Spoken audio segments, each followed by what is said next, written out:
Listo. Bien, bueno, vamos a empezar entonces con información que proviene más del campo de las neurociencias y también mucho de lo que son las teorías de la evolución, de un punto de vista, también hay, bueno, hay una psicología que aborda desde este lugar, más evolucionista, teniendo en cuenta que como especie hemos ido evolucionando, adquiriendo nuevas habilidades, que el juego, que dominar las herramientas, que la ponencia del pulgar y toda la cuestión, y en simultáneo también se fueron agregando nuevas estructuras a lo que es el sistema nervioso. En este proceso en el cual, bueno, surge la especie humana y incluso, bueno, luego de la especie humana también sabemos que siguieron complejizándose las estructuras del sistema nervioso a la par que las funciones que fuimos adquiriendo. Y me gusta esta imagen con esta clasificación, que por ahí no es tan conocida, generalmente clasificamos sistema nervioso en central, periférico y demás, pero a fines prácticos y conceptuales me gusta esta clasificación que tiene en cuenta esto, la evolución, la filogénica de lo que es el sistema nervioso. Y entonces en esta clasificación existe lo que se clasifica como cerebro reptil, que incluye las estructuras del cerebelo y tronco encefálico, un cerebro mamífero, o también conocido como cerebro emocional, que incluye las estructuras del sistema límbico y también, bueno, como digo, se llama también cerebro emocional, ya vamos a profundizar en esto, y lo que son las estructuras del telencéfalo, que son las estructuras que más hemos desarrollado y complejizado de los seres humanos y que quizás nos diferencian de otras especies, en donde, bueno, hemos desarrollado sobre todo estructuras a nivel de la corteza, capas de la corteza y sobre todo a nivel del lóbulo frontal. Volviendo a lo que es el cerebro más instintivo o cerebro reptil, tiene como función principal todas aquellas que tienen que ver con una vida autonómica o de relación, y su respuesta adaptativa pasa por respuestas reflejas, arcaicas y estereotipadas. Por ejemplo, me quemo, alejo la mano, hay peligro, reacciono de algún modo para alejarme, pero bien desde un punto de vista autonómico estereotipado. En cambio, ya a nivel del sistema nervioso o cerebro mamífero, se agregan otras estructuras y ya se va adquiriendo más complejidad. Eh, las estructuras que tienen que ver con las emociones, las estructuras que tienen que ver con el aprendizaje, con la memoria, y esto, más allá del componente subjetivo que podemos interpretar y demás, no olvidemos que también tienen este sistema de los mamíferos y que tiene que ver con una respuesta adaptativa al ambiente. El componente emocional, más allá de vivir experiencias placenteras, displacenteras y toda la cuestión, son una información nueva y una herramienta más que tenemos para interpretar el entorno. Y de esa forma responder de una manera que garantice de forma más satisfactoria la supervivencia.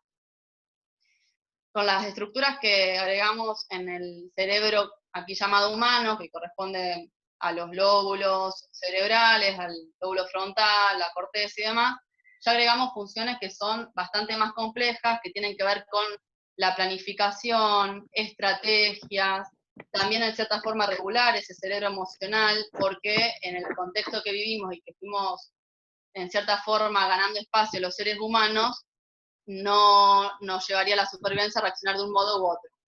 Pero ¿qué pasa? Depende del momento en el cual, o la amenaza a la cual estemos enfrentados, va a primar un cerebro sobre otro. En general trabajan en conjunto de forma sinérgica, pero hay momentos donde va a predominar el cerebro emocional para garantizar esa supervivencia, otros donde va a cobrar un rol más importante el cerebro humano o cerebro más racional, podemos pensar eso, como que eso nos diferencia más de las otras especies que lo que es emocional, nos diferencia más la razón, ¿verdad? Y, por ejemplo, a ver, en una situación, se me viene a la cabeza el caso este del aviador, que hay una película que él va con, bueno, con todos los tripulantes, los pasajeros y demás, un desperfecto en el avión, y él decide aterrizar en un río para salvar a estas personas y lo logra. Al mismo tiempo los expuso a un riesgo muy importante. Por este motivo, por haberlos expuesto a tal riesgo, sufrió juicio y qué sé yo, ¿no? Porque no respondió a lo que decían los comandos del avión. En la cuestión es que termina ganando, por llamarlo de algún modo, el juicio, porque evaluado por otras personas, constataron la diferencia entre lo que es una computadora y lo que es un ser humano, y que la decisión que tomó fue la mejor para la supervivencia de él y de los pasajeros. O sea, en ese momento quizás primó más eso.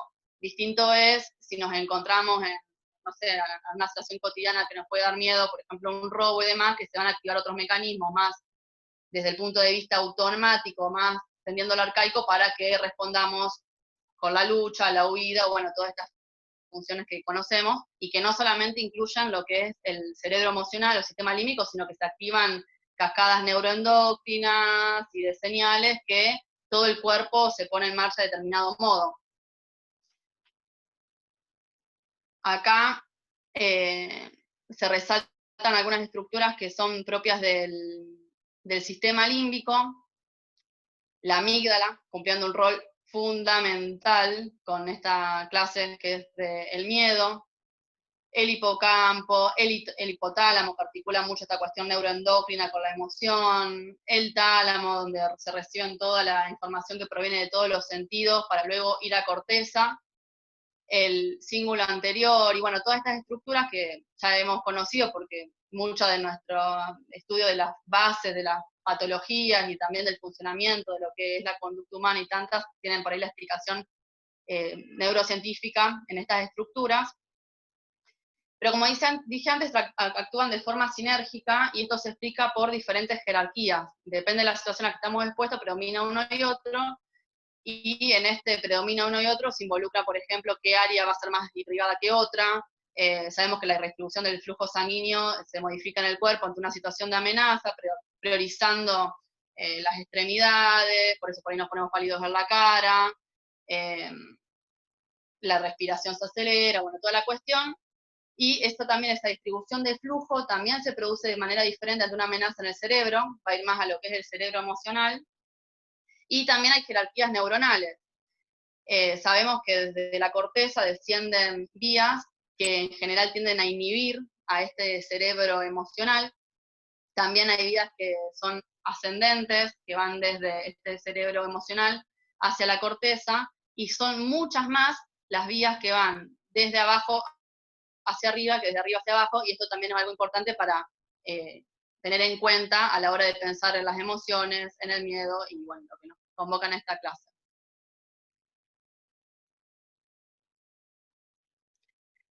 Acá muestro una imagen, no sé si todos vieron la película, es la película Intensamente, que está buenísima. Hay un montón de teorías que ahí están tenidas en cuenta a la hora de crear los personajes y de ver cómo se van articulando los recuerdos en la cabeza de la nena. Es como que muestran adentro de la niña cada emoción representada por un personaje, distintas islas donde se almacenan los recuerdos que tienen que ver con la alegría, con la tristeza, con la infancia, y así como con distintas etiquetas, y en cierta forma es así también como funciona el sistema límbico. No es casualidad que en el sistema límbico estén en tan estrecha relación estructuras que tienen que ver con el aprendizaje, la memoria y las emociones. Las emociones cumplen un rol fundamental en el aprendizaje y viceversa, y no nos olvidemos que es para garantizar la supervivencia. De hecho, en esto que planteaba del tálamo, que recibe información de los sentidos y que va a la corteza, que por ahí es lo que más conceptualmente manejamos o que hemos estudiado cuando estudiamos el sistema nervioso y demás, hay también vías que son como si fuese un atajo, podemos pensarlo así, entre el tálamo y la amígdala, ¿sí? Y la amígdala es donde es el centro quizás más activa, quizás estudiado por neuroimágenes, por estudios químicos y demás, la emoción del miedo. Es como donde ahí se inicia la respuesta y se pone en marcha todos los mecanismos que se producen a nivel fisiológico y conductual también. Bien, y acá los personajes son desagrado, ahí no veo la flechita, enojo, alegría, miedo y tristeza. Esas son como las emociones principales. Ni hablar que somos muy complejos y se pueden considerar otras emociones o sentimientos agregándole por ahí el componente más cognitivo. Y estas emociones, cada una tiene una función, un para qué. En el caso del miedo, ese para qué, desde el punto de vista biológico, tiene que ver con protegernos, alejarnos de aquello que pone en riesgo nuestra vida de algún modo. No siempre es el mismo, a veces puede ser luchando, a veces puede ser huyendo, y otras veces hay muchos animales, y también a veces las personas que respondemos con una parálisis. No sé, una comadreja se ve amenazada, se hace la que está muerta, y capaz que zafa, por ejemplo. Y bueno, el enojo también tiene su función de protección, de generar cierta carga energética, de poder predisponernos a, por ejemplo, en el caso de tener que luchar, poder vencer. Si nos remontamos más ancestralmente, muy probablemente eso ya garantizó la vida muchas veces. La alegría que, bueno, nos hace que nos inclinemos y repitamos una acción que nos ayuda a la supervivencia, por eso en general las funciones básicas como la alimentación, la procreación, etcétera, conllevan una emoción que es la alegría. Y, y bueno, y todas son vividas de distintas intensidades, con distintos matices, distinta duración. En general la expresión de la emoción tiende a ser más repentina y de una duración no extremada, ya cuando se prolonga en el tiempo pasamos a hablar de estados de ánimo. Y estas emociones también se interpretan de una forma muy polar, como negativas, positivas, según nos acerquemos o nos alejemos a un estímulo. Por ahí mucho esto es lo que vimos cuando vimos lo que es el circuito de recompensa, las vías mesolímbicas y todo lo que tenga que ver con la dopamina. Y también esto, si bien muchas veces se ve alterado en el caso, por ejemplo, de las adicciones y tantas otras entidades que tienen el sustento fisiológico en estas vías, pero no nos olvidemos que también están involucradas en la supervivencia. Y acá, bueno, pongo estas dos fotos. En su momento, esta motivación que surge motivada por la emoción de acercarnos hacia un lugar, servía, por ejemplo, no sé, para que si había un árbol en una montaña con fruta, tengamos la motivación de subir esa montaña para comer esa fruta y tener glucosa y sobrevivir. Y así, bueno, podemos pensar un montón de situaciones. Después, bueno, ya se fue volviendo no tan animal la cosa y ya tenemos la razón y todo lo que podemos crear y demás, culturas y demás, y quizás esa motivación es para que llamemos al delivery y vayamos al kiosco a comprar chocolate. Y también en todo esto muchas de las cosas se traducen en cuadros clínicos, pero bueno, no nos olvidemos, la selección natural lo que le importa es que nosotros sobrevivamos, que la información que sea valiosa y que haya garantizado la supervivencia, por más que la hayamos pasado bien o mal, pasa a las generaciones siguientes, y no les interesa que estemos bien, que seamos plenos, que estemos tranquilos, que estemos felices. Para eso es importante recurrir a otras cuestiones. Bien, algo que me parece muy importante tener en cuenta con la emoción del miedo también es cómo condicionan las emociones nuestra percepción de la realidad. Y esto es algo que dominan muchísimo las personas que se dedican al marketing, todo lo que tiene que ver con el consumo. A través de las emociones que se pueden predisponer y generar en una persona, se puede condicionar la conducta. De hecho, nuestra conducta se ve condicionada en gran parte por las emociones. En marketing hay algo que se dice, que es que la persona no compra con la razón, sino con la emoción. Y ni hablar que bueno, se puede manipular de muchas maneras a poblaciones enteras y llevar a un conflicto, a una guerra. Y acá, bueno, más allá de eso no me quiero extender en esta cuestión. Acá esta imagen que muestro, los invito a que la miren y que observen qué ven en la imagen A, qué ven en la imagen B y qué ven en la imagen C. Esta imagen es una imagen que se usó para un estudio que se hizo, bueno, en Estados Unidos, no sé, después le paso el paper, pero lo importante es que en ese grupo de personas se hizo primero que escuchen una canción alegre, luego una canción terrorífica, así como de suspenso y demás, y luego nada. Y en estas distintas personas se fue evaluando qué iban percibiendo en este dibujo según este estímulo que en cierta forma condicionaba que aparezca una emoción u otra. Y a ver, mediante esta emoción condicionar la percepción de la realidad. Y bueno, la imagen A se puede ver o una ardilla con las patitas, los ojitos, la cola, o podemos ver un cocodrilo. Acá podemos ver una soga, podemos ver una serpiente. Aquí una olla o un gran cuchillo de carnicero. Acá en esta imagen están los resultados y no se ve tanta diferencia entre la música feliz y la neutral en ninguno de los tres dibujos. Feliz, neutral son la blanca y la gris, pero sí hay como una gran diferencia en cómo percibe la persona condicionada por el miedo, que es la raya negra. Tanto comparada con la letra con la alegría, hay una gran diferencia. Ahí percibían claramente el cocodrilo, la serpiente y el cuchillo. Y esto, bueno, si bien es a nivel experimental, lo podemos extrapolar a la vida misma. Por ejemplo, si salgo a caminar a una plaza que me dijeron que hay dengue, por ejemplo, no sé si viene ese ejemplo, si veo un mosquito probablemente responda según la experiencia y las historias que haya escuchado y los noticieros que haya leído y cómo esté caldeada ahí con el tema dengue, hasta con una reacción autonómica y bueno, todo lo que se desencadena en la presencia del miedo y bueno, de ahí condicionar mi conducta, salir corriendo, irme de la plaza, lo que sea. O si no pasa nada, no sé, de la existencia del dengue y demás, un mosquito, pumba, no pasa nada. Y vivir de este modo a la selección natural le encanta, porque por más que haya falsos positivos, en el sentido de que muchas veces respondamos con miedo ante situaciones que en realidad no nos hubiera pasado nada, que me atrevo a decir que es en la gran mayoría de los casos, por más que digamos perturbados o lo que sea, la selección natural chocha, porque con que haya de todas esas veces que tuvimos miedo, una vez que nos haya salvado, ya eso es un montón en términos de supervivencia.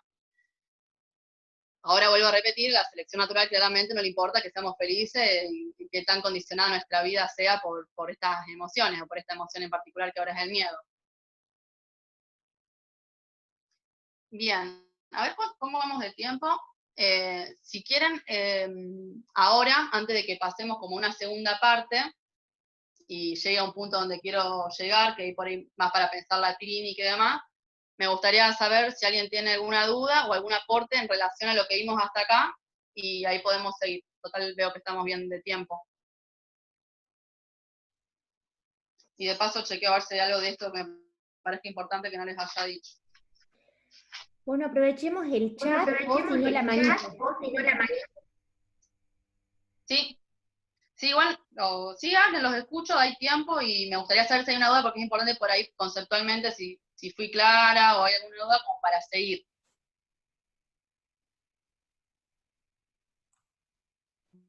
La verdad, Tati, que súper clara al momento y súper interesante, realmente. Bien, Preguntas no tengo, preguntas no tengo. perfecto. Bueno, quería chequear eso para seguir. A ver, pasó la diapo que sigue. Gracias, David, y me alegro que se vaya clarificando, se vaya entendiendo. Bien, acá se ve ni sabía cómo se llamaba, un tablero de un auto con distintas lucecitas que se prenden avisando a modo de señal si algo está fallando en el auto. Por ejemplo, la que más conozco yo que no manejo sería que nos está quedando sin combustible y se prende la luz del combustible. ¿Y por qué traigo esta imagen?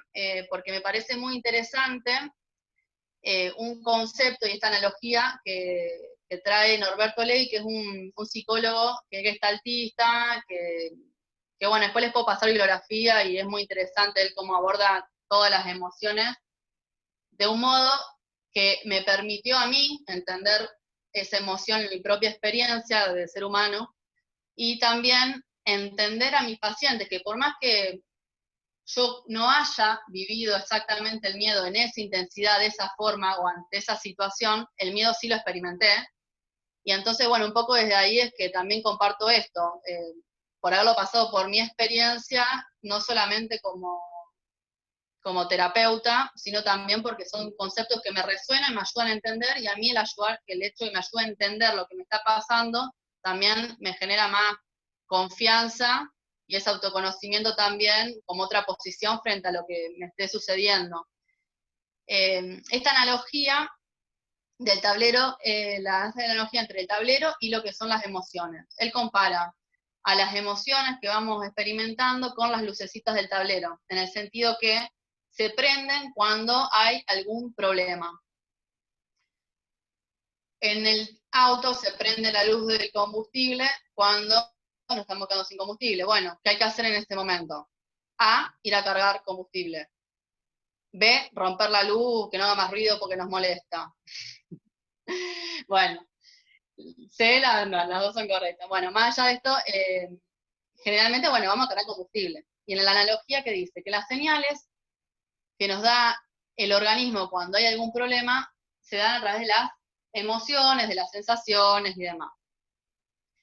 Y que cada emoción nos da una señal distinta. No es la misma la señal del miedo que la del enojo, que la de la tristeza y demás. La otra podemos hablar en otro momento. En cuanto al miedo, acá voy a mostrar la definición esta, literalmente como la cita en un libro.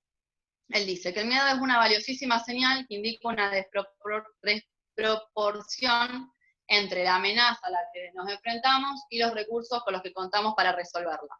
Sin embargo, nuestra confusión e ignorancia lo han convertido en una emoción negativa que debe ser eliminada. Bien, profundizando un poco más sobre esto. Según este concepto, el miedo nos está dando la información de que hay algo que estamos percibiendo como amenaza, que puede ser real y concreto, o puede ser algo que está influido por nuestra percepción, que percibamos como amenazante en relación a nuestras creencias, nuestras experiencias y demás, pero más allá de ello, estamos percibiendo una diferencia entre los recursos que tenemos para afrontar eso que nos está pasando y lo que nos está pasando. Y eso desencadena esas respuestas de onda, ¿qué hago? ¿Salgo corriendo?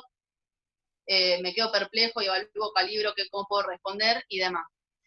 La emoción del miedo, en general, tiene como una connotación negativa, no es una emoción que sea agradable experimentar, y no solo eso, sino también que culturalmente hay muchas creencias en torno a ella. En general podemos haber escuchado muchas frases, como por ejemplo, no sé, no hay que tener miedo, como tener la creencia de que el miedo es el que hace que me salgan las cosas mal, porque tenía miedo no hice tal cosa, que porque tenía miedo me salió mal tal otra, que si tenés miedo sos un cobarde, y bueno, y todo esto sí condiciona muchísimo a la hora de relacionarnos con esta emoción. ¿Y qué pasa si esa emoción, cada vez que aparece, o con la racionalización y los mecanismos de defensa, la mandamos a segundo plano, o actuamos condicionado de eso, pero nos atrevemos por ahí a experimentarla, a observarla y ver qué es lo que nos está avisando? Esta emoción y toda la respuesta neurofisiológica que genera tiende a cronificarse. Es como que la amígdala está todo el tiempo avisándonos de algo, prendiéndose esa lucecita, y si no respondemos, se va a prender más fuerte, se va a prender más fuerte. Y en ese sentido, también me gusta un concepto que él comparte, que es como que las crisis de pánico, por ejemplo, son un miedo no escuchado.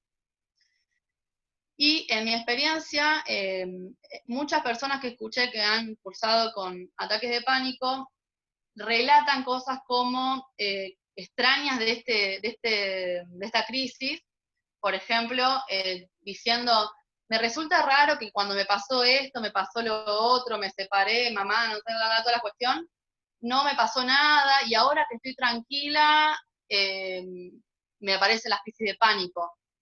Bueno, hay muchas cuestiones que podemos pensar de por qué se da esta respuesta ante un momento en donde no hay ninguna amenaza. Una que me resuena y pienso que puede tener que ver es esto, no escuchar esta alarma, y que se tenga que intensificar y a veces cronificar. Y otra cuestión también tiene que ver es que el miedo es, como volvemos a la cuestión esta que está muy estrechamente relacionada con áreas que tienen que ver con el aprendizaje y demás, es también como una respuesta condicionada. Esto se estudia mucho, por ejemplo, en el trastorno de estrés postraumático, que alguien que vive una experiencia muy fuerte, por ejemplo, vamos al extremo de una guerra, después capaz que escucha un fuego artificial en Navidad y responde de una forma exagerada. Por más que sepa que es un fuego, que no está en la guerra, volvemos al anterior, ante una situación que se percibe con una amenaza que dista mucho de los recursos que yo tengo para afrontarla, se va a desencadenar una respuesta acorde a eso y a los recuerdos y cómo etiquetamos esa experiencia.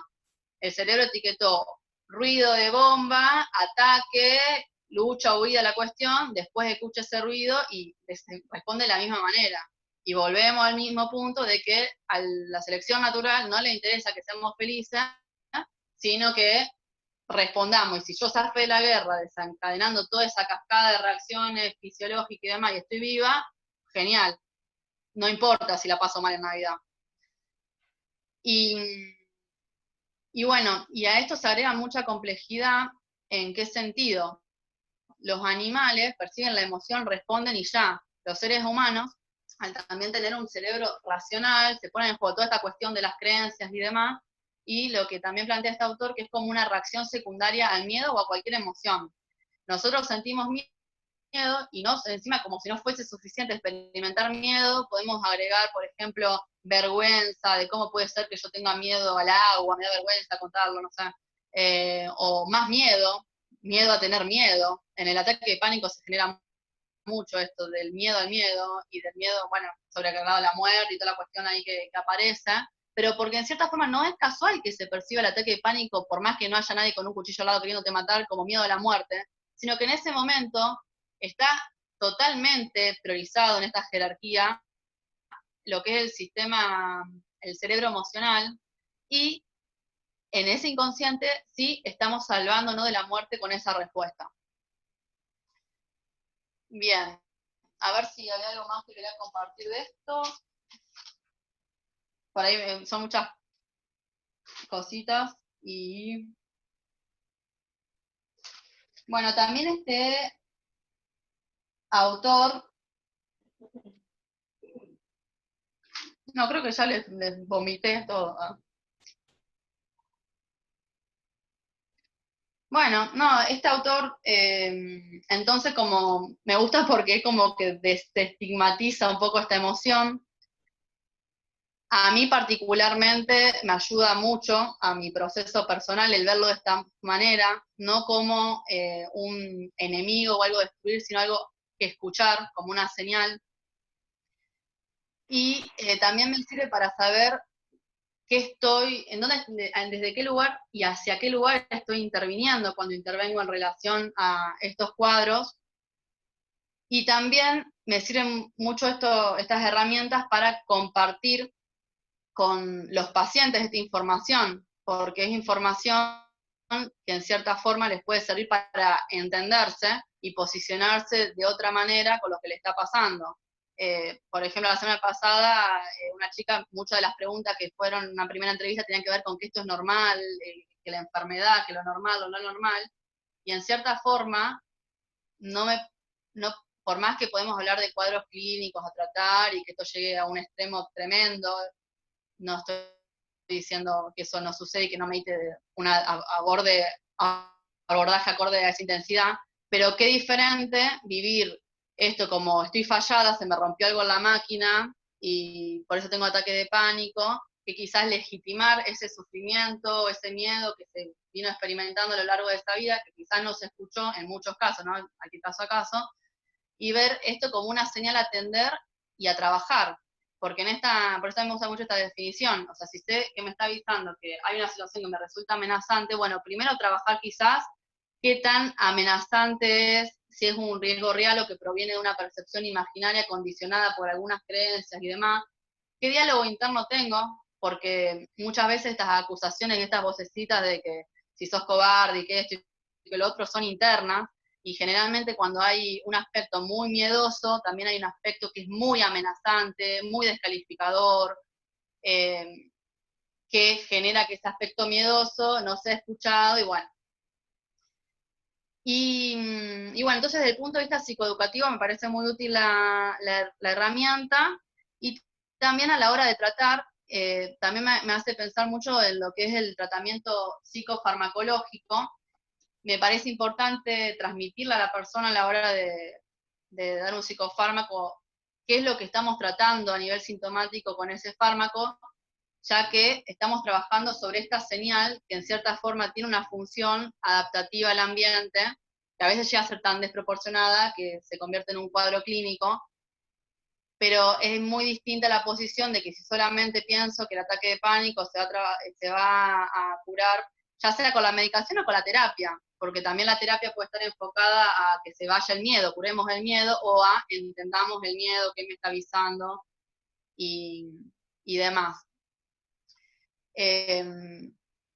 Bueno, me parece que ya llegué al punto donde quería llegar y me gustaría por ahí que compartamos, volviendo a lo que decía al principio, por ahí no es que este abordaje es gestáltico, el abordaje lo va a hacer cada uno con las herramientas que tengo, no hay dos terapeutas, por más que estén formados en la misma escuela, o dos psiquiatras que trabajen exactamente igual, y si bien todas estas son teorías y distintas formas de conceptualizar esto, a mí me ayudaron.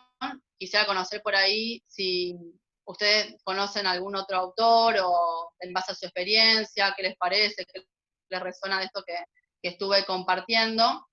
Y bueno, lo mismo, si tienen dudas, aportes, ya me parece que estaríamos de mi clase. Sí. Tati, ¿cómo estás? ¿Cómo estás? Bien. Soy Saúl. Escucha, hay un eco ahí, como que me escucho, no sé si es como el micrófono de la computadora que se activa o algo así. Bueno, en fin, te quería hacer una pregunta, Quizás porque vos, sí, el de capaz que Tatiana está conectada por dos dispositivos, quizás es uno por que eso. tiene que quitarle el audio. No active el micrófono de la compu. Bueno, no importa, ya no lo escucho igual. Se acalmó la voz. No, te quería preguntar, porque esto vos al final terminas contando como que en realidad está bueno como una herramienta psicoeducativa para algunos pacientes, por ejemplo, en el caso concreto que habla vos, de trastornos por pánico, digamos, una crisis ansiosa, en el cual uno podría como trabajar esta situación, digamos, considerando las crisis ansiosas dentro de lo que tiene que ver un cuadro neurótico, ¿no? Pero en un paciente psicótico en el cual una voz de comando le produzca este miedo, esta sensación, ¿no? Porque hablar de sensaciones o de emociones es como también una semiología aparte. Entonces, como la verdad me pareció buenísimo tu presentación y me ha hecho como pensar un montón de cosas, pero mi pregunta es en relación cuanto a un psicótico y la exposición de exposición ante un paciente en el momento clínico, en el momento del abordaje de esta explicación sobre el miedo o cómo sería, no sé si tienes experiencia en esto.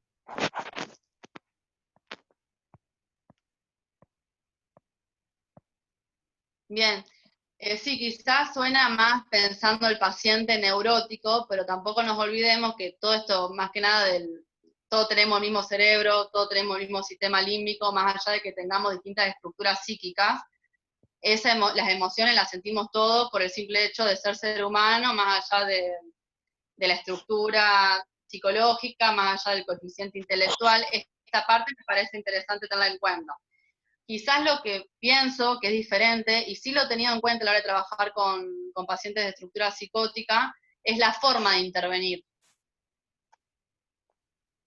¿En qué sentido? Los psicóticos experimentan mucho miedo. De hecho, es una emoción que creo que es la que más condiciona su conducta, y una cascada de emociones que pueden ir desde el enojo, la defensa y un montón de cosas. En general las voces son muy amenazantes, las alucinaciones auditivas que tienen, y generan respuestas neurofisiológicas que tienen que ver con eso. Hoy justamente en la mañana presencié una clase de catatonía, y desde el punto de vista biológico, la respuesta que se da en la catatonía tiene que ver con las mismas respuestas que se producen ante la emoción del miedo. Esto de la parálisis, de no moverme y demás, es como una respuesta de las más extremas al miedo. Es cuando ya prácticamente desde la biología se percibe esa amenaza como tan grande que mejor no hago nada, mejor me quedo quieto, espero, me quedo quieto calibrando cuál es mi respuesta, pero a la vez no llego a saber cuál es la respuesta porque no sé qué hacer y demás. Entonces, me parece importante tenerla en cuenta, quizás sí teniendo en cuenta en qué momento estamos interviniendo, si es un momento de descompensación, quizás ni siquiera sea lo primario la cuestión dialogal, pero sí me parece importante a la hora de hacer la lectura, ¿sí? Nosotros, quizás no darle toda esta información así psicoeducativamente, aunque yo sea un paciente psicótico estabilizado, porque no todos los cuadros psicóticos son iguales, que un chico, por ejemplo, que estudia psicología, que le interesa leer teorías y qué sé yo, estaba experimentando la emoción de enojo, y él me le encanta teorizar y leer y qué sé yo, y le compartí, por ejemplo, el libro que les mandó a ustedes, de las emociones, y Norberto Levi. No sé, a mí me gusta pensar más allá de la estructura psíquica de la persona, esto, que no depende en qué momento puedes hacer una intervención que desencadene un brote o qué sé yo cuánto, sino también una persona, y son herramientas que le pueden servir.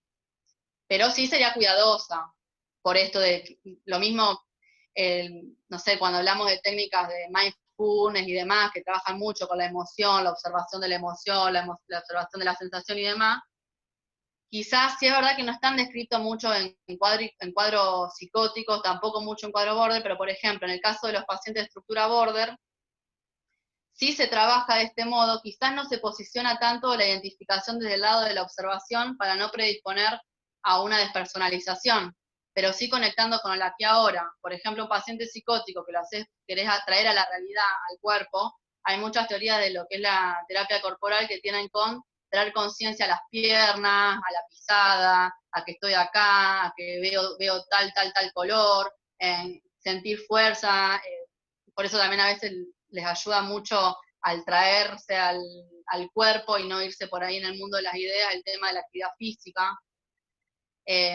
Bueno, ahora ya que traigo esto de la actividad física, es un componente que me parece súper importante para abordar el tema de las emociones. O sea, solamente de lo dialogal es muy difícil salir de esos estados donde estamos tan tomados por la emoción. Por eso por ahí en general cobra tanta importancia la respiración, y es una de las funciones fisiológicas, la única que podemos estrictamente de forma consciente controlar, y mediante ese control del ritmo y demás, los ejercicios, también cambia la frecuencia la frecuencia cardíaca, cambia la química del cerebro, lo que se empieza a producir, y eso nos va a ayudar tanto seamos psicóticos, seamos neuróticos, seamos lo que seamos. Ahora sí hay que tener mucho cuidado en qué momento hacemos la intervención y por qué ideas está tomada esa persona.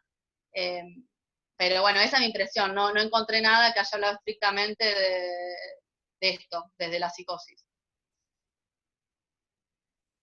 Perdón, quería agregar algo a lo que acabas de decir antes que se vaya. No sé si algunos han podido ver la presentación de la doctora de APSA, Bento, no sé cómo es el apellido, pero que hablaba del tema de la pandemia, y no sé si la vieron, pero ella hablaba de trabajar con los profesionales de salud, orientado quizás al estrés, pero detrás de ese estrés, los profesionales de salud en el contexto de esto de la pandemia, había mucho miedo. Podemos decir que se hablaba de miedo, yendo al origen de ese estrés también, ¿no? Y ella recomendaba mucho una técnica que después, leyendo una explicación neurobiológica de las técnicas de respiración, donde a lo que apunta el controlar la respiración es sobre activar o desactivar el parasimpático o el simpático dentro de lo que es el sistema nervioso, que repercute en las frecuencias respiratorias, repercute en la relajación muscular, repercute en la mejor digestión, etcétera. Era una técnica que ella decía Qigong.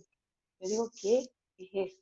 Y leyendo eso de la neurobiología, la menciona. Qigong es una forma controlada, contando, de expirar e inspirar, y que ayudaría a tranquilizar, ¿no?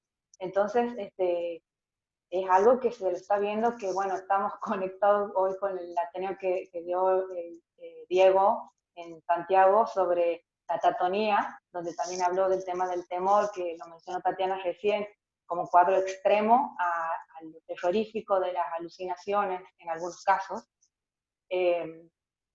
También hoy vimos sobre estrés postraumático, donde también hay mucho de estas estructuras neurológicas que activan o no, igual una manifestación más de también quizás del miedo, pero como distintas presentaciones.